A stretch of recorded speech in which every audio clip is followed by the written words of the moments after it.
അത്രമാത്രം. അപ്പൊ 23 ഞങ്ങൾ പറഞ്ഞ പോയിന്റുകൾ തെളിയാണ്. കേരളത്തിലെ മദ്യനിർമ്മാണ എത്തനോൾ പ്ലാന്റും എക്സ്ട്രാ ന്യൂട്രൽ ആൽക്കഹോളും കേരളത്തിൽ നിർമ്മിക്കാൻ അനുവാദം കൊടുക്കുമെന്നുള്ള മദ്യനയം സംസ്ഥാന ഗവൺമെന്റിന്റെ മാറുന്നതിന് മുമ്പ് തന്നെ ഈ കമ്പനിയായിട്ടുള്ള ഡീൽ ഉറപ്പിച്ചത്. ഈ കമ്പനിക്ക് മദ്യനിർമ്മാണശാല ആരംഭിക്കുന്നതിന് വേണ്ടിയിട്ടാണ് മദ്യനയം മാറ്റിയത്. മദ്യനയം മാറ്റുന്നതിന് മുമ്പ് തന്നെ ഇവർ ഈ സ്ഥലം എലപ്പുള്ളിയിൽ ഈ സ്ഥലം വാങ്ങിച്ചിട്ടുണ്ട്. പിന്നെ ഇന്ത്യൻ ഓയിൽ കോർപ്പറേഷന്റെ അംഗീകാരം കിട്ടിയെന്നാണ് മന്ത്രി വലിയ മഹത്തരമായി കമ്പനിയെ കുറിച്ച് പറഞ്ഞത്. ഇന്ത്യൻ ഓയിൽ കോർപ്പറേഷന്റെ അംഗീകാരം മേടിച്ചത് പോലും കേരളത്തിലെ വാട്ടർ അതോറിറ്റിയുടെ കൺസെന്റ് മേടിച്ചുകൊണ്ടാണ് അവിടെ പോയി ഈ അംഗീകാരം വാങ്ങിച്ചത്. അപ്പോൾ ഈ കേരള ഗവൺമെന്റ് ഈ കമ്പനിയെ കേരളത്തിലേക്ക് ക്ഷണിക്കുന്നതിന് മുൻപ് ഇവർക്ക് IOCയുടെ അംഗീകാരം കിട്ടിയിട്ടില്ല. കമ്പനി ഇവരുമായിട്ട് ഒരുമിച്ച് ഡീലാണ്. മാത്രമല്ല ഇത് 2025 ഈ അനുമതി കിട്ടുന്നത് അല്ലേ? 2025 അനുമതി കിട്ടുന്നത്. ഇവര് എക്സ്പ്രഷൻ ഓഫ് ഇൻട്രസ്റ്റ് വയ്ക്കുന്നെങ്ങനെ for signing long term offtake agreement with upcoming dedicated ethanol plants in the states of Tamil Nadu, Kerala, Andhra Pradesh etcetera. IOCയിൽ ഈ കരാറ് വെക്കുന്നത് തന്നെ എക്സ്പ്രഷൻ ഓഫ് ഇൻട്രസ്റ്റ് ടെൻഡർ വെക്കുമ്പോൾ തന്നെ കേരളത്തിൽ എത്തനോൾ പ്ലാന്റ് തുടങ്ങാൻ വേണ്ടിയിട്ടാണ്, അനുമതിക്ക് വേണ്ടിയിട്ടാണ് IOCയിൽ വെക്കുന്നത്. 2023 വെക്കുകയാണ്. 2025 അവർക്ക് ഇപ്പോഴാണ് അനുമതി കൊടുത്തത്. അതിനു മുമ്പേ തന്നെ കമ്പനി IOCയുടെ അപേക്ഷയിൽ 2023 അപേക്ഷയിൽ കേരളത്തിൽ തുടങ്ങാൻ ആര് തീരുമാനിച്ചെന്ന് അതിനു മുമ്പ് തന്നെ പറയാണ്. അപ്പൊ ഇതെല്ലാം ഗൂഢാലോചനയും അഴിമതിയാണ് എന്നുള്ള ഞങ്ങളുടെ ആരോപണങ്ങൾ അടിവരയിടുന്നതാണ്. മന്ത്രി കഴിഞ്ഞ ദിവസം പറഞ്ഞത് മുഴുവൻ പച്ചക്കള്ളമാണ്, നുണയാണ് പറഞ്ഞത്, തെറ്റായ കാര്യമാണ്. ഈ കമ്പനിയെ പുകഴ്ത്തി സംസാരിച്ചത് ഉൾപ്പെടെയുള്ള കാര്യങ്ങൾ മുഴുവൻ പച്ചക്കള്ളമായി. ഇത് ഒരു വലിയ ഡീലിന്റെ ഭാഗമായിട്ടാണ് ഈ കമ്പനിയെ വേറെ ആളുകൾ പരിചയപ്പെടുത്തി ആ കമ്പനിയെ ക്ഷണിച്ച് ഇവിടുത്തെ മദ്യനയം മാറ്റി ഈ കമ്പനിക്ക് മദ്യനിർമ്മാണശാല തുടങ്ങാനുള്ള അനുമതി കൊടുത്തിരിക്കുന്നത്.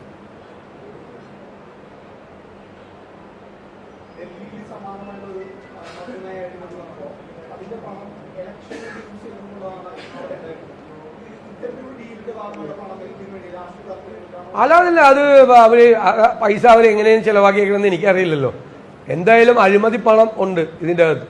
600 കോടി രൂപയുടെ പ്രോജക്റ്റ് ആണെന്ന് പറഞ്ഞു. ഈ പറയുന്ന മുഴുവൻ പ്ലാന്റുകൾക്കും അനുമതി കൊടുത്തു. എത്ര പ്ലാന്റുകൾക്ക് അനുമതി കൊടുത്തേക്കണത്?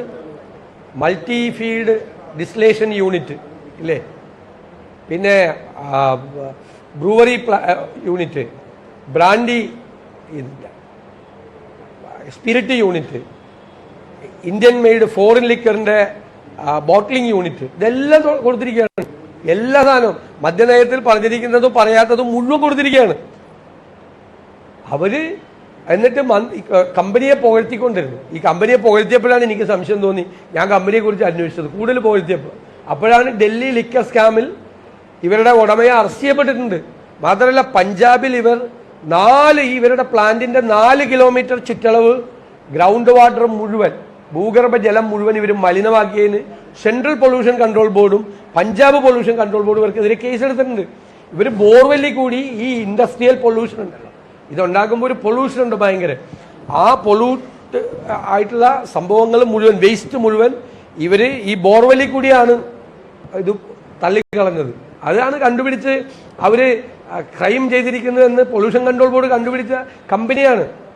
അപ്പൊ അവര് ഇങ്ങോട്ട് ക്ഷണിച്ചതാണ് ഇവർ, ഓൺ ഇൻവിറ്റേഷൻ. വെറുതെ ഉള്ള രേഖയല്ല ഇത്. വാട്ടർ അതോറിറ്റിയുടെ അവർക്ക് IOCയിൽ ടെൻഡർ വയ്ക്കാൻ വാട്ടർ അതോറിറ്റിയിലെ കിട്ടാൻ വേണ്ടിയിട്ട് കൊടുത്ത രേഖയിലാണ് അവർ പറഞ്ഞിരിക്കുന്നത്. ഞങ്ങൾ ഈ കേരള സ്റ്റേറ്റ് ഗവൺമെന്റിന്റെ ക്ഷണപ്രകാരമാണ്. എന്നിട്ടാണ് പറഞ്ഞത് എന്താ പറഞ്ഞത്, സർക്കിൾ ഇൻസ്പെക്ടർക്ക് ഒരു അപേക്ഷ കൊടുത്ത്. അന്ന് ഞാൻ ചോദിച്ചു, പാലക്കാട് ഒരു ഡിസ്റ്റിലറി അറിഞ്ഞില്ല, കേരളത്തിന്റെ മദ്യനയം മാറി ഒരു പുതിയ മദ്യനിർമ്മാണശാലയ്ക്ക് അനുമതി കൊടുക്കാൻ പോകുന്നു. സാധാരണ ഇത് വന്നിട്ട് ഒരു എന്താ ചെയ്യണത്, മാനദണ്ഡങ്ങൾ വയ്ക്കും ഇല്ലേ? നമ്മൾ ബാറിന് അങ്ങനെയല്ല, ബാർ കൊടുക്കുന്നതിന് മാനദണ്ഡങ്ങളുണ്ട്, ക്ലാസിഫിക്കേഷൻ ഉണ്ട്. ആ ക്ലാസിഫിക്കേഷൻ ഉണ്ടെങ്കിൽ മാത്രമേ കൊടുക്കുള്ളൂ. ഇതിന് മാനദണ്ഡങ്ങൾ വെച്ചിട്ട് അപേക്ഷ ക്ഷണിച്ചിട്ടല്ലേ കൊടുക്കുന്നുണ്ട്. ഇത് പാലക്കാടുള്ള ഡിസ്റ്റിലറി അറിഞ്ഞില്ല, കേരളത്തിൽ ഒരെണ്ണം അറിഞ്ഞില്ല, മധ്യപ്രദേശിലും പഞ്ചാബിലും പ്രവർത്തിക്കുന്ന ഈ കമ്പനി മാത്രം അറിഞ്ഞ് അവിടുത്തെ എക്സൈസ് സർക്കിൾ ഇൻസ്പെക്ടർക്ക് കൊണ്ട് അപേക്ഷ കൊടുക്കുക. മന്ത്രി പറയുന്നതിൻ്റെ ഒരു ഇത് കേട്ടില്ലേ? അപ്പോൾ മനസ്സിലായില്ല അതൊന്നും അല്ലെന്ന്. സുപ്രധാനമായ രേഖകളാണ്. ഇനി ഇതൊന്നും രഹസ്യരേഖയല്ല. ഇത് വാട്ടർ അതോറിറ്റി എന്നിട്ട് അന്ന് തന്നെ അങ്ങ് അനുമതി കൊടുക്കുകയാണ്. വാട്ടർ അതോറിറ്റിയുടെയൊക്കെ ഒരു സ്പീഡ്. ഈ കമ്പനിക്ക് അന്ന് തന്നെ അന്വേഷിക്കണ്ടേ ഇത് ഏത് സ്ഥലത്താണ് ഇവർ തുടങ്ങാൻ പോകുന്നത്? ഈ ഈ അവരൊന്ന് എഴുതിയെങ്കിലും അയച്ചു നോക്കണ്ടേ എന്താണെന്ന്? അവിടെ വെള്ളമുണ്ടോ, വെള്ളത്തിൻ്റെ സ്ഥിതി എന്താണ്, പൊസിഷൻ എന്താണ് എന്ന് അന്വേഷിക്കണ്ടേ? അന്ന് തന്നെ അനുമതി കൊടുക്കാതെ ഇവർക്ക് ടെൻഡർ വെക്കണം IOCയിൽ.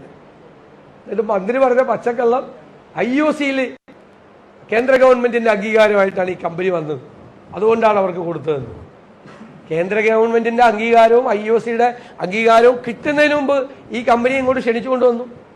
ഇവർക്ക് വേണ്ടി മദ്യനയം മാറ്റി എഴുതി. അപ്പൊ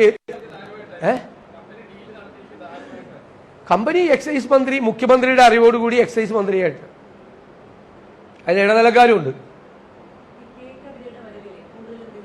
അല്ല, കവിത കേരളത്തിൽ വന്നിട്ടുണ്ട്.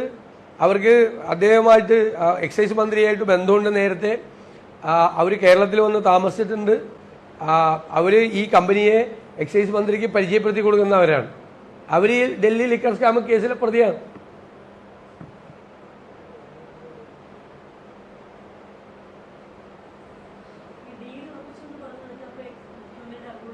മുഖ്യമന്ത്രി, ഇത് എക്സൈസ് മന്ത്രി മുഖ്യമന്ത്രി മാത്രമേ അറിഞ്ഞിട്ടുള്ളൂ, വേറെ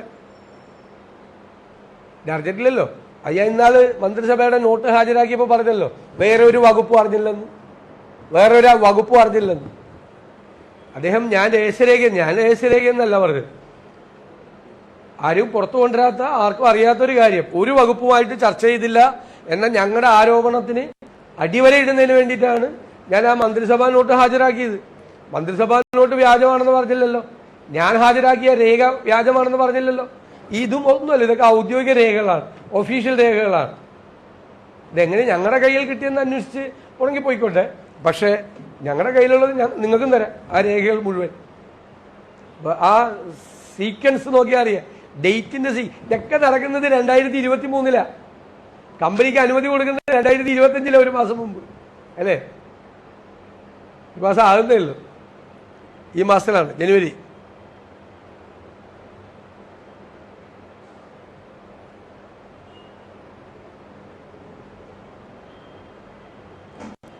വേറെ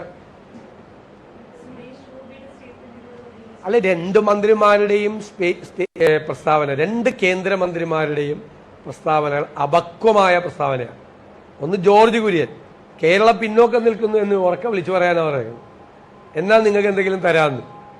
ഇവരുടെ കുടുംബത്തിൽ നിന്ന്, തറവാട്ടിൽ നിന്ന് എടുത്തു കൊടുക്കുന്ന ഔദാര്യമാണോ സംസ്ഥാനത്തിന് കിട്ടുന്നത്? നമ്മൾ കൊടുക്കുന്ന നികുതി പണത്തിന്റെ ഷെയറല്ലേ നമ്മൾ ചോദിക്കുന്നത്? എല്ലാ സംസ്ഥാനങ്ങൾക്കും അവകാശപ്പെട്ട ഭരണഘടനയിൽ നിഷ്കർഷിച്ചിട്ടുള്ള കേന്ദ്ര സംസ്ഥാന ബന്ധങ്ങളുടെ അടിസ്ഥാനത്തിലല്ലേ അതിന്റെ സാമ്പത്തികമായ നടപടിക്രമങ്ങൾ പൂർത്തിയാക്കേണ്ടത്. ഇവരുടെയൊക്കെ ഇവർ ഓരോ സംസ്ഥാനത്തിന് കൊടുക്കുന്ന ഔദാര്യമാണ്. ഞങ്ങൾക്ക് ഇഷ്ടമുള്ളവർക്ക് ഇഷ്ടം പോലെ കൊടുക്കും, അല്ലാത്തവർക്ക് കൊടുക്കില്ല എന്ന് പറയുന്ന ഒരു സമീപനമാണ്. അതുപോലെ സുരേഷ് ഗോപി ഉന്നത കുലജാതൻ മറ്റേ ട്രൈബൽ അഫയേഴ്സിന്റെ നേതൃത്വം വഹിക്കണം എന്നുള്ള അദ്ദേഹത്തിന്റെ പ്രയോഗം എത്ര ഒരു കാലഹരണപ്പെട്ട ഒരു കാര്യമാണ്. ഏത് കാലത്താണ് ഇവരൊക്കെ ജീവിക്കുന്നത്?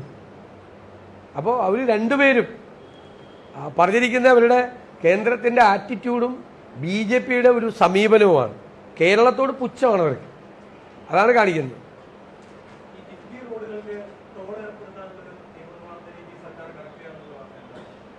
അല്ല, ഞങ്ങൾക്കതിനെക്കുറിച്ച് യാതൊരു സൂചനകളുമില്ല, ഞങ്ങളോട് സംസാരിച്ചിട്ടില്ല. കിഫ്ബി റോഡിൽ ആ ടോള് എന്ന് പറയുന്നത് പ്രായോഗികമായ കാര്യമല്ല ടോൾ ഏർപ്പെടുത്താത്ത. അല്ലെങ്കിൽ തന്നെ ഇഷ്ടംപോലെ ടോൾ ഇവിടെ ഉണ്ട്.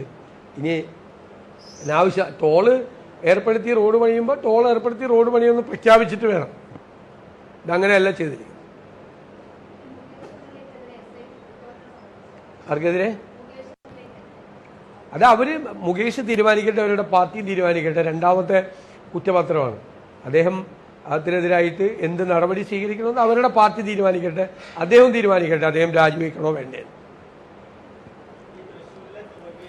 ബ്രൂവറി വിവാദത്തിൽ പ്രതിപക്ഷ നേതാവ് VD സതീശൻ നിലപാട് കൂടുതൽ കടുപ്പിക്കുകയാണ്, വിമർശനങ്ങൾ കൂടുതൽ കടുപ്പിക്കുകയാണ്. ഇപ്പോൾ വലിയ അഴിമതി തന്നെയാണ് ഈ വിഷയത്തിൽ നടന്നിട്ടുള്ളത് എന്നതാണ് അദ്ദേഹം പറയുന്നത്. മദ്യക്കമ്പനിയെ കേരളത്തിലേക്ക് ക്ഷണിച്ചു വരുത്തി മദ്യനയത്തിലെ മാറ്റം ആ കമ്പനി മാത്രമേ അറിഞ്ഞിട്ടുള്ളൂ. മന്ത്രി പറഞ്ഞത് IOC അംഗീകാരം കൊടുത്തതുകൊണ്ടാണ് ഇവർക്ക് അനുമതി നൽകുന്നത് എന്നുള്ളതാണ്. പക്ഷേ കേരളം ക്ഷണിക്കുന്ന സമയത്ത് IOC നൽകിയിരുന്നില്ല. ഇതിൽ വലിയ അഴിമതിയുണ്ട്, ഗൂഢാലോചനയാണ് എന്ന ആരോപണം ആവർത്തിക്കുകയാണ് പ്രതിപക്ഷ നേതാവ്. ഒപ്പം കേന്ദ്രമന്ത്രിമാരായ ജോർജ് കുര്യനെയും അതോടൊപ്പം തന്നെ സുരേഷ് ഗോപിയെയും വിമർശിക്കുന്നുമുണ്ട് അദ്ദേഹം.